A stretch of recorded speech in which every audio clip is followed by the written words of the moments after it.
Viewers and subscribers, welcome back to Beating the Press podcast. I am your host, Rafa. Now, this evening, we're going to be looking at the two big matches coming up on the weekend. And joining me to preview these two games, we have returning to the platform, Leon. It's been a while, viewers and subscribers, but always happy to be back. Yes, viewers and subscribers, the two big game, West Ham versus Man City. And of course, the one everyone is looking forward to, Manchester United versus Brighton. Lots happening in the United camp, and we're gonna be dissecting and breaking that one down. But Leon, we're gonna start by looking at West Ham versus Man City. West Ham unbeaten run to start the season. 3 wins out of 4 with a draw. And of course, Man City, 4 from 4. Top of the table, West Ham just 2 points behind. What say you? How do you see this one shaking out?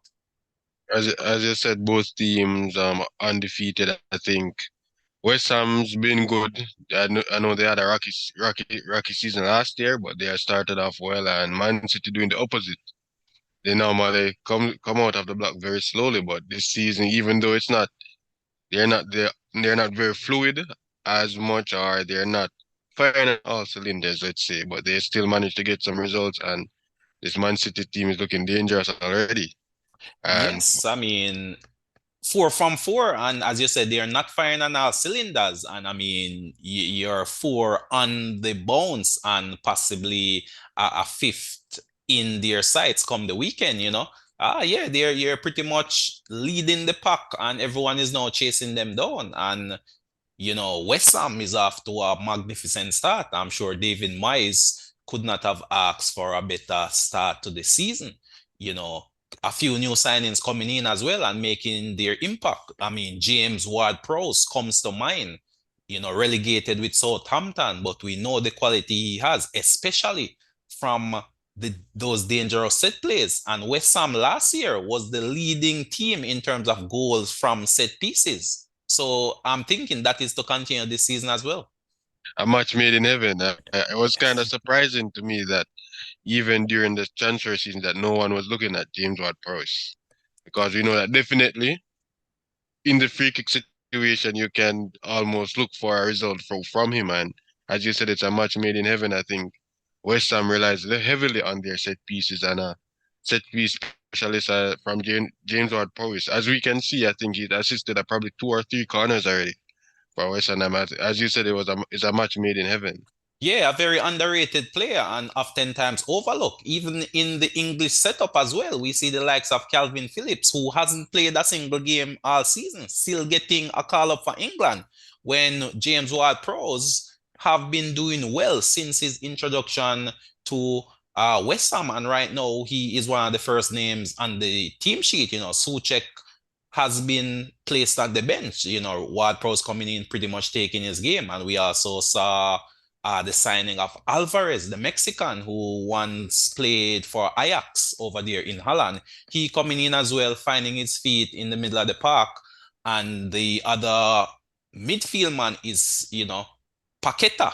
He was heavily linked with Man City over the summer, only for that deal to fall through, but he has started in blistering form as well. So definitely this should be a very interesting and tight matchup with Manchester United, especially coming off the international break. Many of the players would have been traveling all over the world, South America, you know, in various European countries, and the possibility exists that they may be a little weary from their travels. So, I mean, facing Man City could not come to me at a better time for West Ham.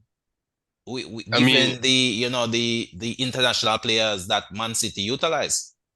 you're spot on there. I think that's always the notion with international break. It either can disrupt what you have been building, or it can start something. And for Man City, as we said, they have been getting a lot of decent results, winning all four. And I think this international break can be very positive for West Ham, or it can be very positive for Man City in getting a different mindset and just continuing where they left off. And as you said, it's a different midfield for West Ham. As we know, they let rise to Arsenal and a lot of people thought they would actually struggle to replace Rice, but their scouting team has done an excellent job, and the quality of Alvarez, as you said, and also moving Paqueta a bit forward, where you can see more of his creative prowesses.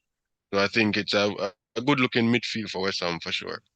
Yes, a good looking midfield indeed. And of course, City made some signings of their own. Nunes, controversial signing there from Wolves. And also Doku, the Belgian dribbler slash winger, really coming in and adding further quality to an already stacked Manchester City team. Quality in depth, it's what it's all about. Right now they have a quality player for every position on the field. And even in some position, players are multifaceted and multi-talented where they can occupy two positions seamlessly. So, Man City definitely knuckling down as well in terms of signings, preparing for any possible eventualities. And of course, they're also playing their trade in Europe, and the Champions League will be starting, come next week as well. So, possible squad rotation could take place in this one, Leon. As I said, especially with teams who would have played international friendlies or World Cup, qualifiers in some for some countries as well. So from a tactical point of view, Leon, what are we looking forward to in this one? Do you see any changes to either team going forward? For West Ham, not. I don't think we'll see any changes. For Man City, we can never be too sure because from the beginning of the season, we have seen Grealish on the bench a lot of times too. So I'm not sure if Pep has decided yet whether to put him into the team or just give him a bit of rest because he played a lot of football. So I think for West Ham would be this same lineup as we have seen for City. Could be rotation. We know that since De Bruyne have been injured, we are seeing the Alvarez and Haaland combination up top. As you said, they acquired Nunes. So there could be an introduction there, and you know that we have Kovacic, and as Kovacic is playing very well in this Man City team also, and then as you said, Doku could be there. We still have Phil Foden, so it could be Riches in abundance. even Garvidal. We haven't seen him yet introduced in the starting lineup. So even the defense could be a little different for Pep. So let's see what he comes with. Yeah, definitely. Pep has quite a few possible selections at his disposal. Even Bernardo Silva, who picked up an injury early in the season. The last game he did make a substitute appearance. So he could possibly also get a starting berth as well. Foden have played or have started three out of the four as well. And he is always a rotation risk, it seems, but he has been playing well, even with that game. He came on in the Fulham game for 4 minutes, and even within that 4 minutes, he still managed an assist. So you just see the quality within this Manchester City team, regardless of who plays, the levels are still high, and David Moyes should definitely be planning, something for Man City. Luckily for Moyes, however, this one takes place at home, in London there. So they should be among their fans, and that home crowd support might propel them in terms of giving Manchester City a good match. And as I said, they're coming off the international break. And, oftentimes we see a few upsets here or there, when teams meet after an international break. Both teams unbeaten thus far in the season. So this one could very well see one of these teams picking up their first L. Hopefully, Man City at this point. I'm fully on the West Ham train for this week, and as you said, I think probably a weakness. Well, I wouldn't say weakness because as we know that Man City doesn't really use fullbacks anymore. So normally their four defenders are centre backs, and that can stop West Ham on the set pieces. But hopefully, I think West Ham will be looking to give surrender position to Man City, and with the help of their crowd, they can be more resolute and look to catch Man City on the break or a set piece at home, and would be a 1-0 for West Ham. Well, interestingly, Mikel Antonio did not travel to Jamaica for that international break. So he should be fresh, and he could possibly be a threat to that Manchester City defense, hurrying and hustling, those centre backs. And of course, Bowen, with his line in pace could also be a threat on the counter. So for sure, Pep definitely has to be aware of not only the confidence of West Ham right now, but the threats which they possess. So this is a West Ham team I feel can get a goal against this Man City outfit, to be honest. So I fully expect both teams to score in this one. But as to the result, for me, it's hard to go against Man City playing the way they are and knowing the team they are. But I do feel it will be a tight affair. So for me, I'm gonna call this one 2-1, to the away team, 2-1 to Man City. But I do feel West Ham will find a goal in this one and apply a bit of pressure. But in the end, I think City may just have that little bit more of quality, with the likes of Hall and Alvarez, Foden, that attacking trio may very well get the better of the likes of Azuma, who is in the heart of that West Ham defense, Akira, you know. I feel they may have enough to get past, Ariola in goal. What says you though? I think your prediction is spot on as always. I think this Man City lineup, as you said, has too many guns firing, and even for this international break, I think Haaland only played one match, and And he I, scored in that game as well.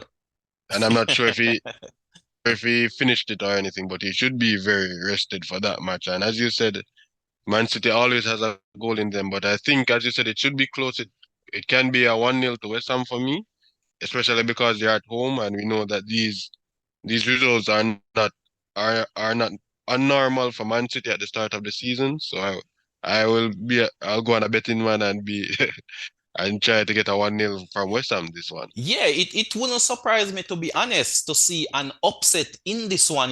West Ham hasn't beaten Man City in ages, to be honest with you. I believe they haven't beaten Man City in the last 14 meetings.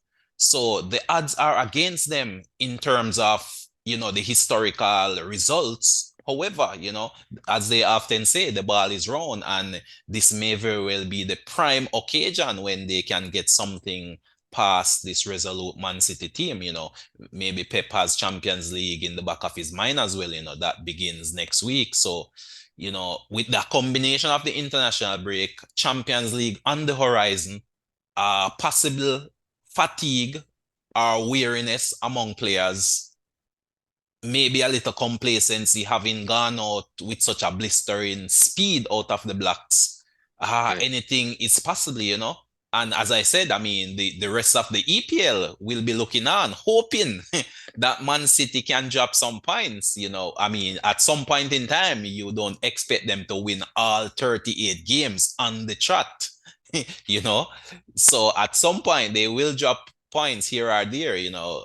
I guess the rest of the EPL will be hoping it's this one. So it wouldn't be a surprise to me if West Ham do get something from this game.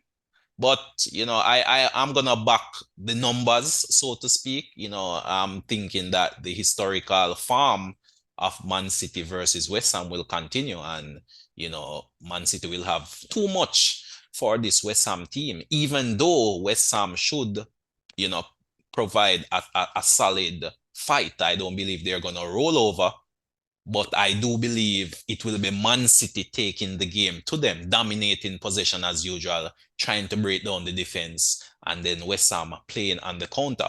Hopefully, they can see enough of the ball with Antonio up front. Obviously, the midfield may be bypassed. You kick it up to Antonio with his pace, with his strength.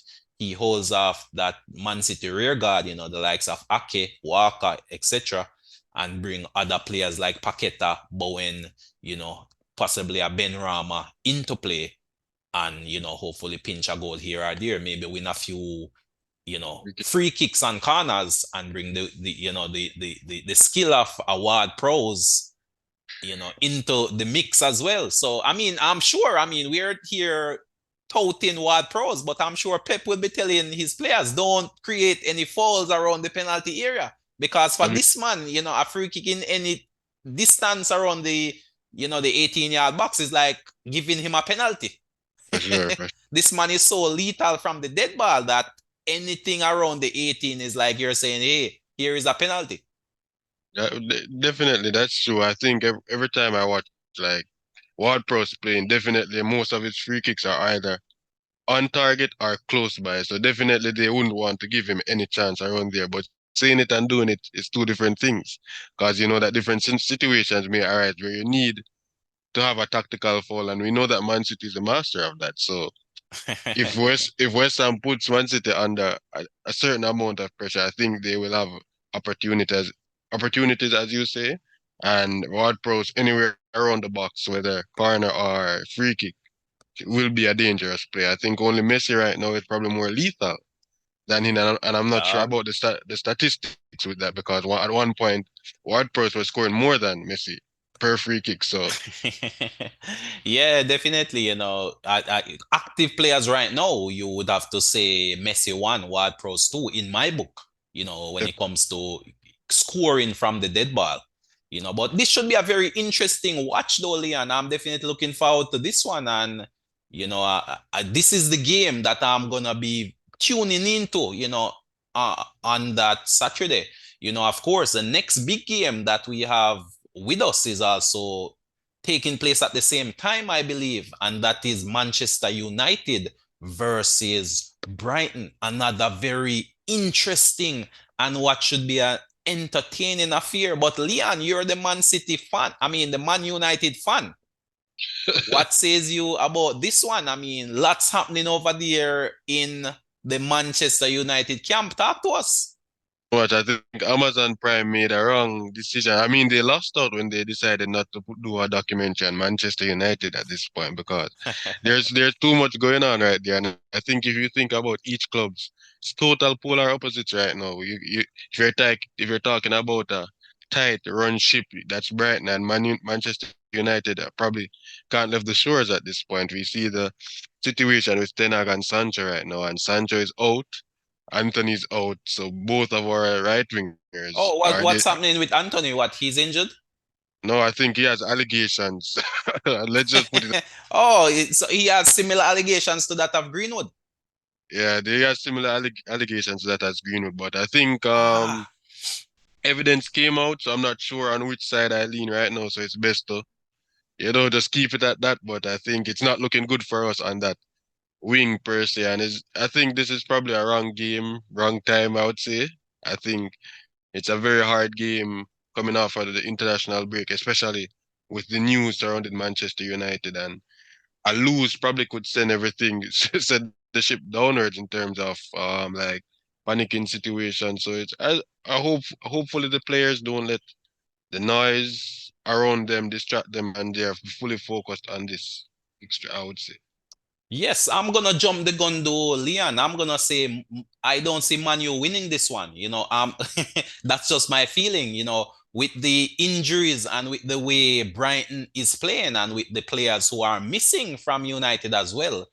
My feeling is if Brighton was to score first, the crowd is gonna turn on this team. And as you say, I'm just thinking Brighton is just gonna put a cannon ball in that ship and help it to further sink. you know. So for me, from the gun, without even going too much into detail as to the breakdown, I just feel I'm leaning towards a Brighton victory for this one, for sure. I, But I mean, I get why you would say that, but I think it's probably closer than that. To be fair, I think our new signings, especially Onana, I think he'll help a lot because what the situation from last year was we didn't have any control on the game whatsoever. And even in that Arsenal match, you could see that most teams aren't pressing us from the front, or even if they're pressing us, it's not. We don't have a goalkeeper that's going to continuously launch the ball so that the pressure will be just coming back, right? Onala will slow the game down sometimes. And yeah, I but think, not to cut you though, Leon, but I think that game plan has to go through the window now because remember, Varane is out and yeah, Martinez, I believe, picked up an injury on of- duties for Argentina. So to me, the mm, starting centre back pairing is gonna be Maguire and Lindelof.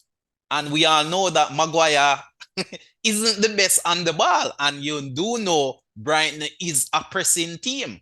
So I Ten Hag is going to have to, unless he's not going to play Maguire at the centre back position, bring someone in, who is better on the ball, surprise us. Maybe Johnny Evans gets a start.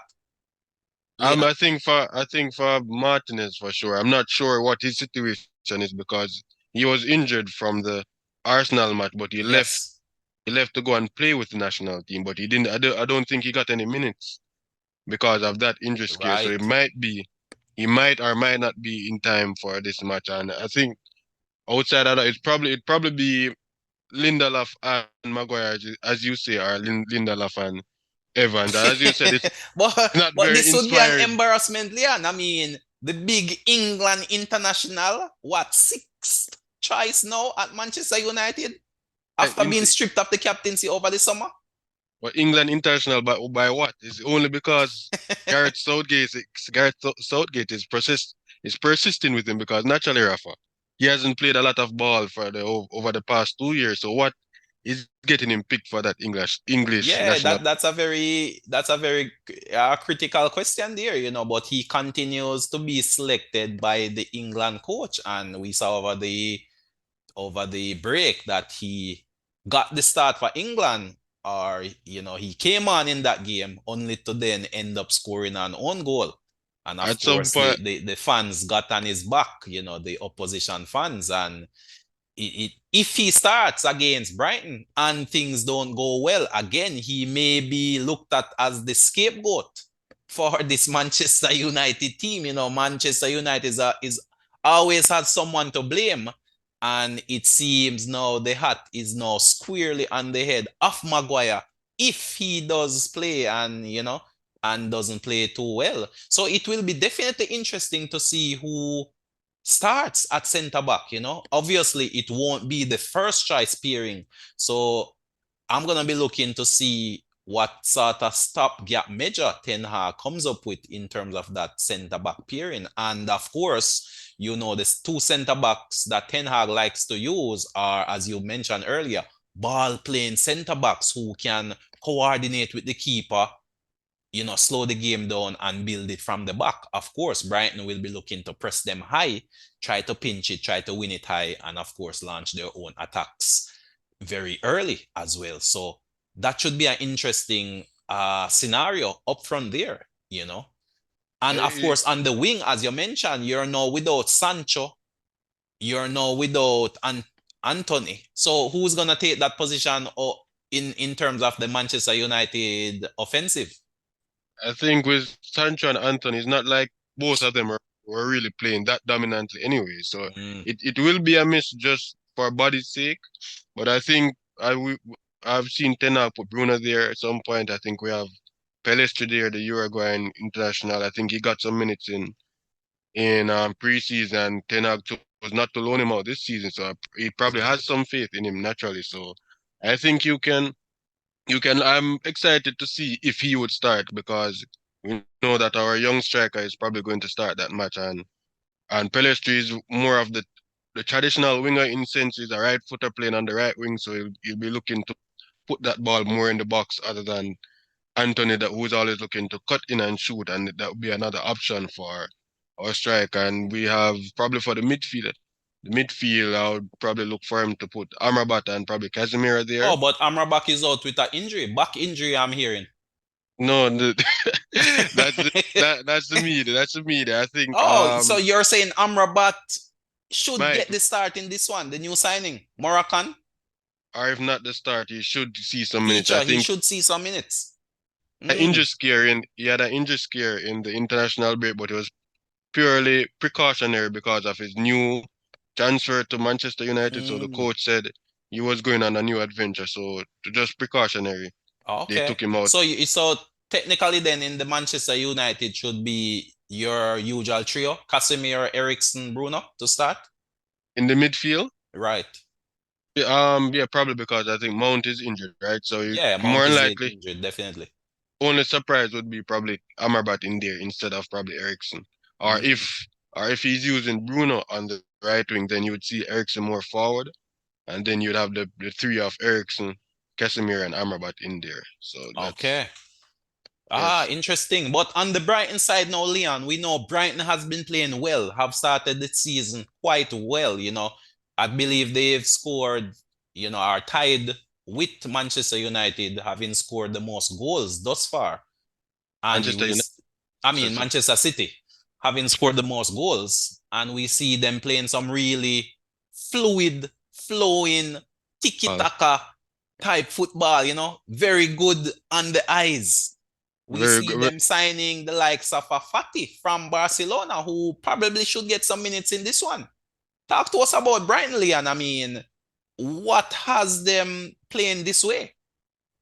I think it's more you have to give the coach a lot of credit. You have to give the scouting team a lot of credit because the thing with Brian is that Graham Potter wasn't playing exactly the same football as De Zerbi Right, right now, right. but But he I was guess Potter would have laid the foundation on which De Zerbi is now building. So naturally some credit must go to Potter. I mean, in my book, a lot of credit, not even some, a lot of credit has to go to Potter in terms of the foundation which was laid, which now De Zerbi is pretty much, zinking up or most roofing the building, so to speak. So most Potter laid definite the foundation and the key building blocks. And De Zerbi is now putting the finishing touches, put on the roof, start painting now, tiling the floors, etc.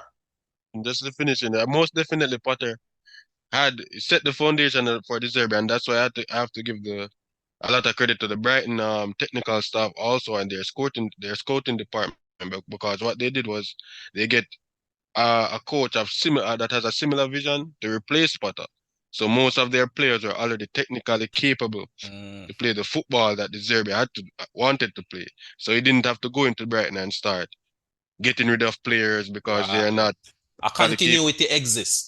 Because it's more like a philosophy that Brighton has, a club Smooth trans philosophy, and they find coaches that fit that club philosophy, as exactly. opposed to each new coach bringing in their own thing and changing the complete dynamics.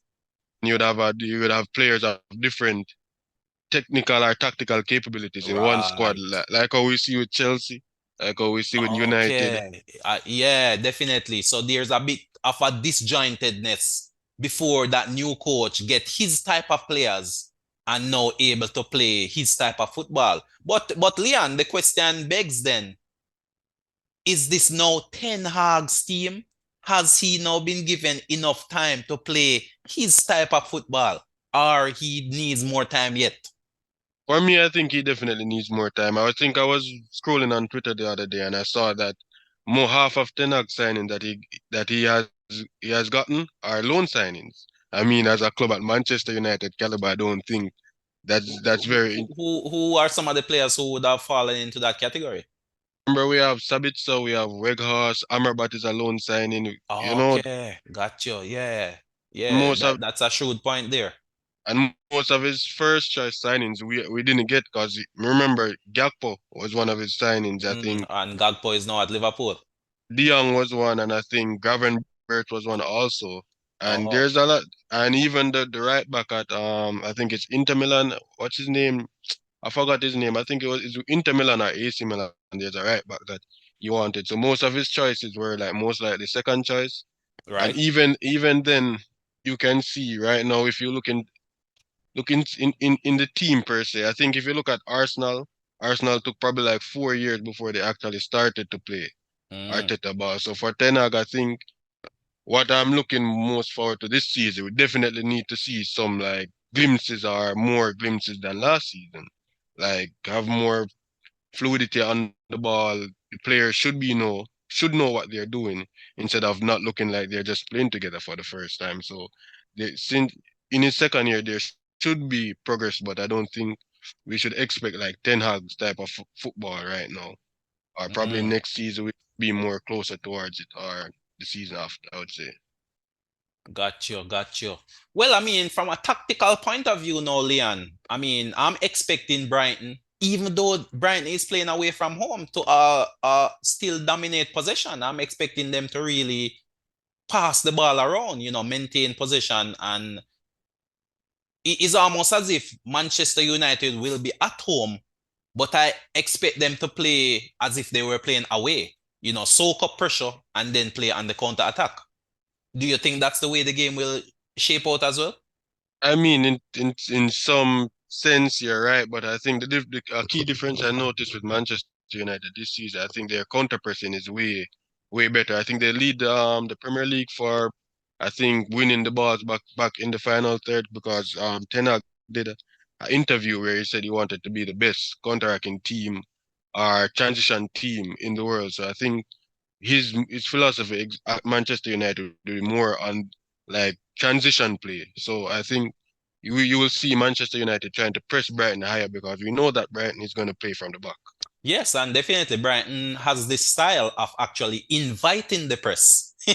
So not only do they like playing out from the back, but they're actually saying, "Hey, come to us." So oftentimes you will see the goalkeeper standing on the ball or a centre back standing on the ball, pretty much drawing a defender to come and press. And then from there, that is when they start building their attack. So I mean, it will be interesting to see if Ten Hag can actually find a counter for this Brighton style. And, if he does find a counter, then it will definitely show his prowess as a top manager. But for me, I really don't see Manchester United finding any antidote for this Brighton team. I expect Brighton to come and sting hard and early, I similar think to it's almost the Nottingham Forest template. I think it's much closer than you're predicting. I think you have a right to have such confidence in Brighton for sure, but I Well, think it'll I'm be gonna have to be wrong on this one, Leon, but I just feel I see something in the Brighton play and I see something in the United play that says to me that, hey, this team is ripe for the picking. I thought Nottingham Forest got it right, but with the lack of quality in Nottingham Forest, they just could not hold out, having taken a 2-0 lead. But but after if Brighton is given that same opportunity where they take that 2-0 lead, I don't see a comeback for this Manchester United outfit. I mean, yeah, but after that first 10 minutes that Nottingham Forest had, it was basically Manchester United's game, and it does happen in football matches, Rafa. They're like some teams just didn't come out none at all. So I think other than that 10 minutes that Nottingham Forest had, Manchester United was basically in control of that game, and Brighton is a more scary opponent than Nottingham Forest. So if the Oh yes. Manchester United comes out with that first 10 minutes, I think they'll be properly beaten with Brighton right there, because there's no way you're going 2-0 down to Brighton and coming back for sure. Yeah, I'm expecting Brighton to get a fast start and quickly settle into their playing rhythm, And as I said, for me, with the personnel available for either team, both teams have new signings, both teams have players who have been, you know, finding their feet in the league this season. Of course, Brighton emerging with a number of young players. The striker Ferguson, he bagged a hat trick in the last game as well, and he should be looking to fire Brighton in front. He looks like a really nice prospect. Come next season, he may be going for in excess of £100 million if he can find 15 to 20 goals this season. No doubt he could possibly be the new Kane in the league, so to speak. So a really exciting prospect. I'm really looking forward to seeing this Brighton team, their usual setup, Mitoma, those speedy wingers along with March on the other side, and possibly a Ferguson or a Pedro up front.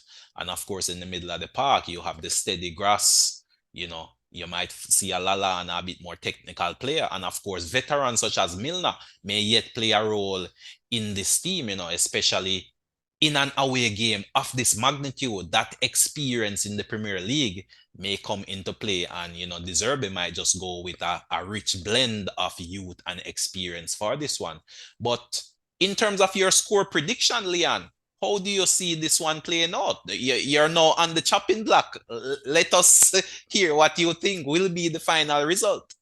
I think for me, I'd go with a draw for sure. Probably a 1-1 draw or a 2-2, because even with Brighton, I say majority of their plays comes down their wings also, and we can see that especially on Mitoma's block, we have one Basaka there where I think he can do a very good job on him, as we saw last year basically. So I think it's a 1-1. I think it's bad timing for Manchester United for sure, but I think it's closer than that's what you're portraying, I think. Well, for me, I've already predicted a Brighton win in terms of a scoreline. I'm gonna go 3-1 Brighton Leon. I think Brighton is going to score quickly in this one. I feel the fans are gonna turn, and I think Brighton is gonna walk away from this one with all 3 points back to the coast. And it will just further throw Manchester United into further turmoil, The vultures will circle even lower now. And several narratives will be coming out of this weekend's result. But that's just my general feeling. That's how I'm seeing this one. I could be wrong, but I'm just gonna go out on a limb for this one while you sit on the fence. The defense is very comfortable at this point. So But any final thoughts? We're quickly running out of time. Any final thoughts in terms of the weekend's action? for me, I'm just very excited about the weekend fixture. It's been almost 2 weeks without any club football, so it's a good weekend. I think it's coming up, and it's a good weekend of football for sure. Yes, an exciting weekend is ahead of us. And of course, as you mentioned, it's the return of EPL action after a 2 weeks break, coming off the international break. So definitely looking forward to these games. But there you have it, viewers and subscribers. Thank you again for tuning in to us here on Beating the Press podcast. Please remember to continue to share. And if you haven't subscribed as yet, ensure that you subscribe. Continue to help us to grow the channel and of course, to spread the word. But until next time, this is Rafa signing off.